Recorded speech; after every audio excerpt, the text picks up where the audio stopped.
आज हम पैरेललोग्राम के बारे में देखने वाले हैं। देखिए, पैरेललोग्राम को हम समांतर चतुर्भुज बोलते हैं। मैंने इस क्वेश्चन में इधर एक फिगर बना रखा है ABCD, ये क्वाड्रिलेटरल है। अब अगर इसको पैरेललोग्राम होना है तो पैरेललोग्राम होने की इसकी सबसे इंपॉर्टेंट प्रॉपर्टी है कि आमने सामने की दो जो भुजाएं हैं, दो जो साइड्स हैं वो इक्वल होनी चाहिए। जैसे AB और CD आपस में इक्वल होनी चाहिए।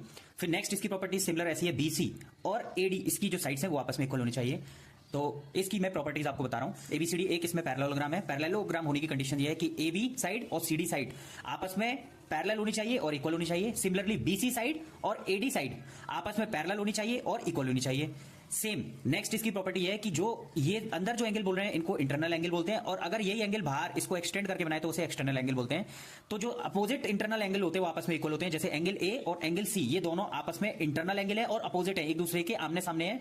तो नेक्स्ट पैरेललोग्राम की प्रॉपर्टी होती है कि इंटरनल अपोजिट एंगल, सामने के जो अपोजिट एंगल है वो इक्वल होने चाहिए। जैसे एंगल A और एंगल C आपस में इक्वल होने चाहिए, एंगल B और एंगल D आपस में इक्वल होने चाहिए।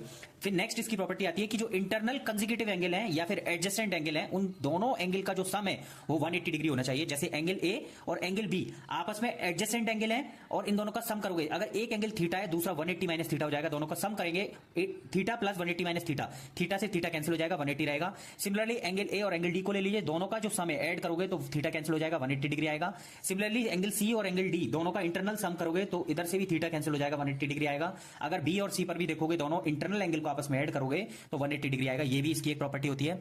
अगर चारों एंगल का आप सम करोगे तो उसका जो चारों एंगल का सम है वो 360 डिग्री आएगा।